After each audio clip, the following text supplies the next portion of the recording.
बच्चों, welcome to my channel Verma study 2020 book लाना। मैं यूपी बोर्ड की क्लास 12th के छात्र छात्राओं के लिए इकोनॉमिक सब्जेक्ट को हिंदी माध्यम से मैं फुल कोर्स कराऊंगा। यदि आप फुल कोर्स करना चाहते हैं तो मेरे चैनल को सब्सक्राइब कीजिए और बेल आइकन को प्रेस करना ना भूलें, ताकि जो भी वीडियो मैं अपलोड करूं उसका नोटिफिकेशन आपको सबसे पहले मिल सके। प्यारे बच्चों, व्यष्टि अर्थशास्त्र किताब पढ़ाया जा चुका है। समष्टि अर्थशास्त्र में चैप्टर दूसरा चल रहा है, राष्ट्रीय आय का लेखांकन। इसमें पार्ट 7 अर्थात 7वां वीडियो चल रहा है।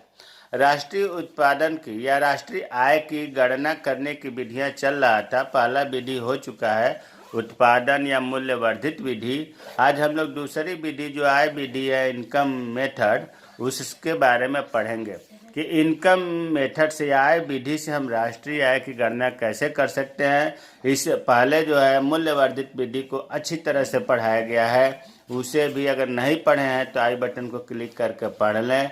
राष्ट्रीय आय की गणना करने की 3 विधियां बताई गई थी। पहला बताया गया था मूल्य वर्धित विधि, वैल्यू एडेड मेथड। दूसरा बताया जाएगा आज आय विधि, इनकम मेथड। और तीसरा अगले वीडियो में होगा जिसे हम व्यय विधि कहते हैं। तो आय विधि की परिभाषा एक बार पढ़ लो। इस विधि में राष्ट्रीय आय को, राष्ट्रीय आय का मतलब एनएनपीएफसी, एक लेखा वर्ष में, लेखा वर्ष का मतलब हुआ 1 अप्रैल से शुरू होता है लेखा वर्ष और 31 मार्च को समाप्त होता है। उत्पादन के साधनों या कारकों, साधन और कारक उपादान एक ही चीज़ है। तो उत्पादन के साधन कौन कौन से हैं? भूमि, श्रम, पूंजी, उद्यम। तो उत्पादन के साधनों के स्वामियों को उनकी साधन सेवाओं के बदले में, कारक सेवाओं के बदले में मिलने वाले पारिश्रमिक को जोड़कर ज्ञात करते हैं। यह विभिन्न साधनों से प्राप्त आय का योग होता है। इसका मतलब यह हुआ कि जो उत्पादन के साधन हैं, उस साधन से जो आय होती है, जो साधन के बदले में स्वामी मतलब साधनों के स्वामी को जो पारिश्रमिक मिलता है, वही आय कहलाता है। और उन आयों को, पारिश्रमिकों को जोड़ करके हम राष्ट्रीय आय ज्ञात करते हैं। इसको हम बॉक्स में समझा दें। देखिए, जैसे उत्पादन के साधन, उत्पादन के साधन हमने बताया कि भूमि है, श्रम है, पूंजी है और उद्यम है। अब भूमि के स्वामी को क्या कहेंगे? भूस्वामी। श्रम के स्वामी मतलब श्रम किससे मिलता है? श्रमिक से। और पूंजी किससे मिलता है? पूंजीपति से। और उद्यम किससे? उद्यमी से या साहसी से, व्यक्ति से। अब भूस्वामी को भूमि के बदले में क्या पारिश्रमिक मिलता है? तो लगान, जिसको हम किराया भी कह सकते हैं, जमीन का किराया। श्रमिक को क्या मिलता है? मजदूरी मिलती है, श्रम करता है। तो पूंजीपति को पूंजी लगाने से क्या मिलता है? ब्याज मिलता है। और उद्यमी को लाभांश मिलता है। तो अब आपने ये देखा कि जो उत्पादन कारक हैं, इनके स्वामियों को जो उत्पादन के साधनों के सेवाओं के बदले में जो पारिश्रमिक मिला, लगान, मजदूरी, ब्याज, लाभांश, जब हम इनको सब को जोड़ते हैं तो एनडीपीएफसी प्राप्त होता है। और एनडीपीएफसी से हम राष्ट्रीय आय ज्ञात कर लेते हैं।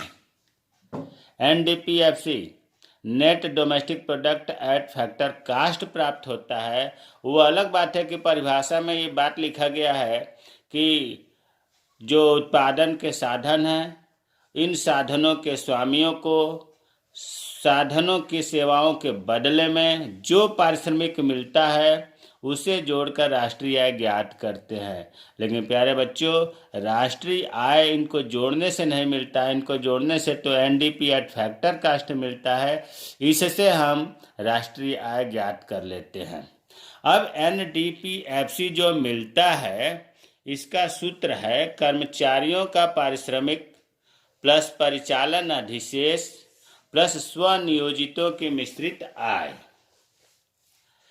अब हम यहाँ ये बताना चाह रहे हैं कि देखिए परिचालन अधिशेष, लेकिन पहले आप ये समझो कि जैसा कि आय विधि, अगर हम मोटे तौर पर ये कहें कि भारत में जितने लोग कमाते हैं, भाई साधन से ही तो कमाते हैं।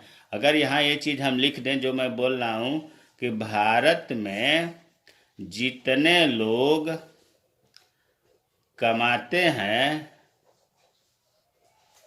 या कमाए हैं, उनको जोड़ने पर NDPFC प्राप्त होता है। अब क्लियर हो गया। भारत में जितने लोग कमाए हैं उनको जोड़ दिया जाए, वो भूमि से कमाया हो, श्रम से कमाया हो, पूंजी लगाकर ब्याज से कमाया हो, या लाभांश उद्यमी के द्वारा कमाया हो, इन सब को हम जोड़ते हैं तो NDPFC मिलता है। अब हम सूत्र NDPFC को ज्ञात करने से पहले आप ये जानो कि पैसे किस तरीके से कमाए जाते हैं। तो इसे अगर हमने मान लिया कर्मचारियों का पारिश्रमिक एक मेथड हो गया, दूसरा लगान मेथड, तीसरा रॉयल्टी, चौथा ब्याज, पांचवा लाभ, छठा मिश्रित आय। पैसा कमाने के जो तरीके हैं, जो घटक है, वो 6 है।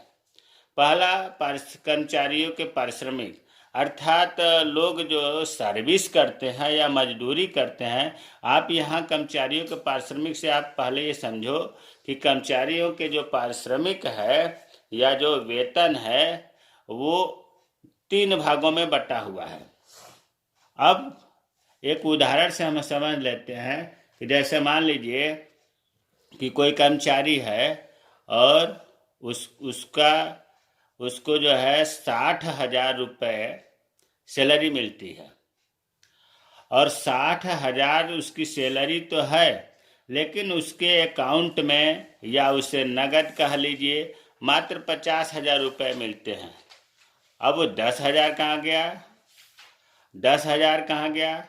तो 50,000 रुपये तो उसे अकाउंट में आते हैं, और कुछ जो है कंपनी PF में काट लेती है। मान लो कि 10% काटेगी तो 6,000 रुपये PF में रख ली, और कुछ जो है उसके आप देखे होंगे कि किसी कंपनी में टेलीफोन सेवा फ्री होता है, पेट्रोल फ्री होता है, आने रहने के लिए फ्लैट फ्री होता है। तो उन सब क्रियाओं में मान लिया कि 4,000 रुपये ले लेती है। तो अब आप देखो 10,000 रुपये तो उस कर्मचारी के वेतन से कट गया, उसे मिला 50,000 रुपये। तो जो ये 50,000 रुपये मिला ये पहला हो गया, मजदूरी तथा वेतन। अंग्रेजी हमने इसीलिए लिखा है कि wages and salary in cash. अंग्रेजी ज़्यादा क्लियर कर रहा है कि मजदूरी तथा वेतन नगद में जो 50,000 रुपये मिला ये पहला हो गया। दूसरा है किस्म के रूप में भुगतान, wage and salary in kind मतलब मेहरबान, दयालुता दिखाना। जैसे मान लो कि फ्री में फ्लैट दे दिया, इसके पैसे कंपनी लेती है, कुछ कम लेती है, लेकिन कर्मचारी को फ्री करती है और वो कुछ काट लेती है, जो कि आपने देखा कि 4,000 रुपये फ्री फ्लैट, फ्री में पेट्रोल, फ्री में टेलीफोन सेवा हैं, इधर उधर के जो खर्चे होते हैं वो गवर्नमेंट या कंपनी मान लिया कि 4,000 रुपये। तो ये हो गया आपका दूसरा किस्म के रूप में भुगतान, हिंदी में कहते हैं। और तीसरा है सामाजिक सुरक्षा में नियोजकों का योगदान। जो नियोक्ता है वो भविष्य के लिए सुरक्षा के लिए अपने कर्मचारी को PF काटती है। मान लो 10% काट रही है सैलरी का, तो 6,000 हो गया। फिर उसे पेंशन, रिटायर्ड होने पर पेंशन देने के लिए काटती है। तो ये सामाजिक सुरक्षा में ये आ गया। तो अब आप देख रहे हैं कि कर्मचारियों का जो वेतन है वो 3 खंडों में बटा हुआ है। अब जब आप सवाल हल करेंगे आय विधि से, तो उसमें कर्मचारियों का पारिश्रमिक दिया होगा, तब तो आप आसानी से वहाँ पुटअप कर लेंगे डाटा को। अगर पारिश्रमिक नहीं दिया है तो इन तीनों को जोड़ने के बाद ही कर्मचारियों का पारिश्रमिक निकलेगा। और इन तीनों को हमने क्लियर कर दिया कि क्या क्या होता है। जो मजदूरी और सैलरी कैश में मिलता है अब अकाउंट में आता है वो कैश ही मानिए, तो वो जो है पहला हो गया। और जो मजदूरी और सैलरी किस्म के रूप में भुगतान होता है, फ्री वाली सेवाएं जिनका कुछ परसेंट उसके लिए कंपनी ले लेती है, वो दूसरे में आ गया। और भविष्य में उसकी सुरक्षा के लिए, सामाजिक सुरक्षा के लिए कंपनी जैसे पीएफ में कुछ पैसे जमा कराती है 10%, तो वो जो हो गया सामाजिक सुरक्षा में नियोजकों का योगदान। इन तीनों को जब हम जोड़ेंगे तो कर्मचारियों का पारिश्रमिक आएगा। अब आते हैं, एक तो आपने देख लिया कि नौकरी के द्वारा पैसा कमाया जाता है, दूसरा है लगान के द्वारा। दूसरा लगान के द्वारा, अगर किसी के पास कोई ये कहता है कि हमारे पास तो ज़मीन बहुत ज़्यादा है, हमें नौकरी नहीं करनी है, हम तो ज़मीन दे देंगे किराए पर, उसे हमसे रेंट मिलेगा, लगान जिसको कहते हैं, किराया मिलेगा, उससे हम अपना खर्चा चलाएंगे। तो जो ज़मीन पर किराया मिलता है, लगान मिलता है, वो भी राष्ट्रीय आय में शामिल होता है। ये चीज़ बताना बहुत ज़रूरी है कि लगान भी ज़मीन का जो है राष्ट्रीय आय में काउंट होगा। तीसरा कमाने का एक और माध्यम है रॉयल्टी। रॉयल्टी हो सकता है रॉयल्टी न समझ पा रहे हो आप लोग। रॉयल्टी का मतलब कि जैसे मान लीजिए कि हमने कोई किताब लिखा, एक किताब जो है हमने लिख करके छपवाया, अगर प्रकाशक उसको बेचता है तो प्रत्येक किताब पर मुझे रॉयल्टी मिलेगी। क्यों मिलेगी? क्योंकि कॉपीराइट मेरा है, किताब मैंने लिखा है, हमने तो उसे अधिकार दे दिया है कि उसे छाप करके बेचो। इसलिए जब वो छाप करके बेचेगा किताब को, तो उसमें से कुछ हिस्सा मुझे देगा, जिसे हम रॉयल्टी कहते हैं। तो आप समझ गए होंगे कि कुछ लोग रॉयल्टी के माध्यम से कमाते हैं। ब्याज, तीसरा ब्याज। ब्याज से भी काफ़ी लोग कमाते हैं, जो पूंजीपति हैं वो ब्याज से कमाते हैं। इसमें यह ध्यान देना है कि जो ब्याज है वो प्रोडक्टिविटी मतलब उत्पादन के लिए ही दिया जाए, उससे मूल्य में वृद्धि हो, उसी का ब्याज जोड़ा जाता है। कुल मिलाकर के आप ये समझें कि ब्याज जो है ये भी राष्ट्रीय आय में काउंट होगा, रॉयल्टी भी होगा। चौथा होता है पैसा कमाने का तरीका लाभ। लाभ ये नहीं है कि आपने 10 रुपये का सामान लेके आ गया और 12 रुपये में बेच दिया तो आप लाभ की श्रेणी में आ गए। ये प्रॉफिट उनकी बात हो रही है जो बड़े बड़े लोग हैं, जैसे अडानी, अंबानी, इनकी जो बहुत बड़ी बड़ी कंपनियां चलती हैं, उनको जो प्रॉफिट होता है उस प्रॉफिट की बात हो रही है। ये 3 तरह के पैसे लेते हैं बड़े बड़े पूंजीपति। लाभ 3 तरह के लेते हैं। कौन कौन सा? पहला तो ये लेते हैं लाभांश, जिसको कहते हैं डिस्ट्रीब्यूटेड प्रॉफिट। सबको देने के बाद जो बचता है उसे लाभांश कहते हैं। निगम कर, कारपोरेट टैक्स अंग्रेजी में कहते हैं, दूसरा नाम इसका निगम लाभ कर है। मतलब जो लाभ मिला है, उस प्रॉफिट जो मिला है, प्रॉफिट टैक्स, या इसको एक और नाम कहते हैं बिजनेस टैक्स, ये भी कंपनियां लेती हैं, तो ये भी लाभ होता है उनका। तीसरा होता है निगम बचत, अनडिस्ट्रीब्यूटेड प्रॉफिट, अवितरित लाभ या प्रतिधारित लाभ, रिटेन अर्निंग। मतलब पैसा जो है कुछ कंपनी रख लेती है, कंपनियों मतलब कर्मचारियों का, तो उसे हम कहते हैं अवितरित लाभ। वो बांटती नहीं है। ये अवितरित लाभ को ही निगम बचत भी कहते हैं और प्रतिधारित लाभ भी कहते हैं। तो अगर सवाल में लाभ दिया हुआ है तब तो आप लाभ लिखेंगे, और अगर लाभ नहीं दिया है तो लाभांश, निगम कर और निगम बचत को जोड़ करके हम लाभ निकालते हैं। और चौथा जो है स्वनियोजित। चौथा क्या?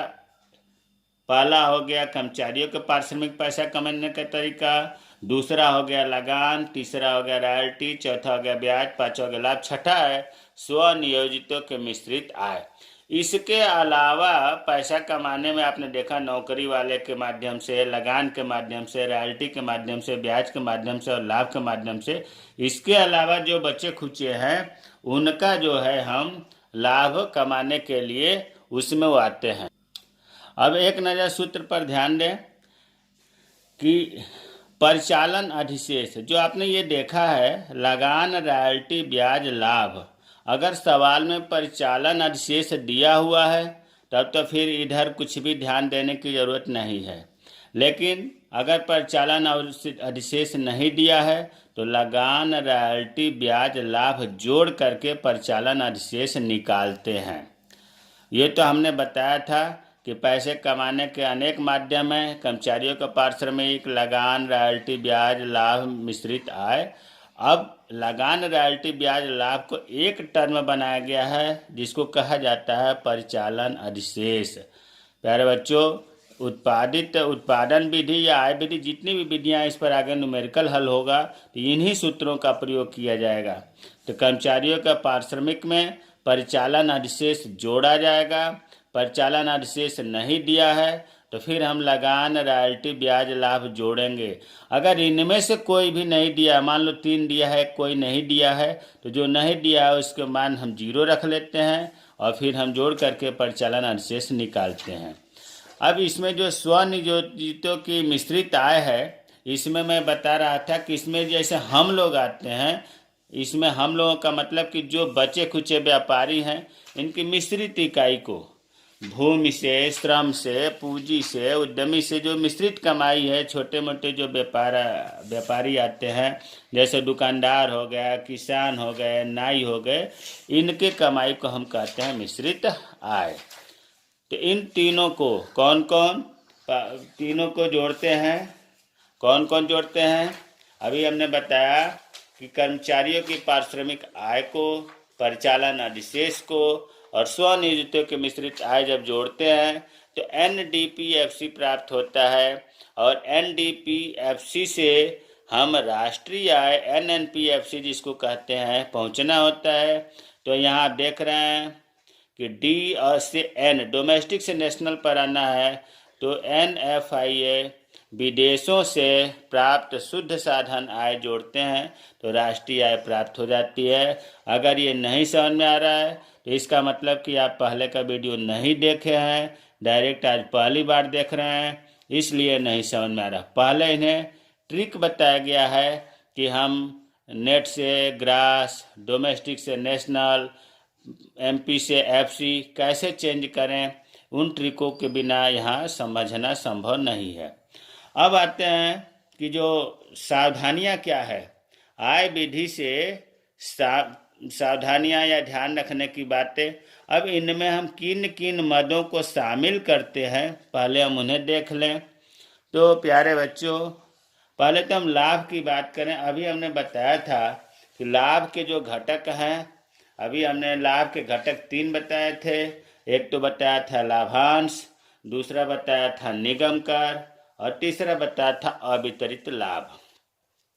तो वही चीज है इसमें कि लाभ को अगर हम सम्मिलित कर लिए राष्ट्रीय आय में पहली बार, तो फिर इनके घटकों को हम नहीं शामिल करेंगे। भाई, जब लाभ को ही हमने कर लिया, इन तीनों के जब हम फादर को ही कर लिया, तो इनकी क्यों राष्ट्रीय आय में गणना की जाएगी? नहीं की जाएगी ना। तो वही चीज है कि यदि राष्ट्रीय आय में लाभ को सम्मिलित कर लिया गया है तो इन तीनों घटकों में से किसी को भी शामिल नहीं किया जाएगा। उसी तरह से ये लाभ सूत्र में भी बताया था मैं, परिचालन अधिशेष में आया था लाभ, और सूत्र में ही है कि कर्मचारियों के पारिश्रमिक के भी 3 घटक बताए गए थे सूत्र में। कौन कौन से बताया गया था? पहला मजदूरी तथा वेतन, दूसरा किस्म के रूप में भुगतान, तीसरा सामाजिक सुरक्षा में योगदान। अब अगर कर्मचारियों के पारिश्रमिक को हम राष्ट्रीय आय में शामिल कर लिए हैं तो फिर इनके जो 3 घटक हैं, इन घटकों को नहीं शामिल करेंगे, नहीं तो 2 बार हो जाएगा ना, दोहरी गणना की समस्या आ जाएगी। तो ध्यान यही देना है कि ये जो है सूत्र से ही ये दोनों बातें हो गई हैं कि अगर हम लाभ शामिल कर लिए तो लाभ के घटकों को नहीं करेंगे, कर्मचारियों के पारिश्रमिक को शामिल कर लिए हैं तो कर्मचारियों के पारिश्रमिक के जो घटक हैं उनको शामिल नहीं करेंगे। इसके बाद स्वभवन का किराया आरोपित जो है, अनुमानित आरोपित को ही कहते हैं। देखिए, स्वभवन का किराया का मतलब ये हुआ कि जिन मकानों में मालिक स्वयं रह रहे हैं उनका जो आरोपित किराया है, अनुमानित किराया है, वो राष्ट्रीय आय में शामिल होगा। क्योंकि अगर वो नहीं रहता है, दूसरे को दिया जाता है तो पैसे मिलते, तो उसी पैसे को राष्ट्रीय आय में शामिल किया जाएगा। स्वभवन का किराया जिसमें मालिक रह रहा है उसका भी आरोपित या अनुमानित किराया नेशनल इनकम में शामिल होगा। स्व उपभोग के लिए उत्पादन का अनुमानित मूल्य, अगर अपने उपभोग के लिए कोई उत्पादन का हिस्सा है जो स्वयं उपभोग करता है मालिक, तो उस उपभोग करने वाली वस्तु जो है या खाद्यान्न पदार्थ है उसका भी अनुमानित मूल्य निकाला जा सकता है और वो राष्ट्रीय आय में शामिल होगा। पुरानी वस्तुओं के बिक्री तथा खरीद पर जो दी जाने वाली कमीशन है, एजेंट को जो दिया जाता है, जिसे दलाली भी कहते हैं, यह एजेंटों का पुरस्कार होता है, इसलिए इसे भी राष्ट्रीय आय में सम्मिलित किया जाएगा। अब कौन कौन सी चीज़ें शामिल नहीं की जाती है, तो सबसे पहले तो हस्तांतरित आय। हस्तांतरित आय या हस्तांतरित भुगतान उसे कहते हैं जिसे दिया जाता है उसे वापस नहीं करना पड़ता है।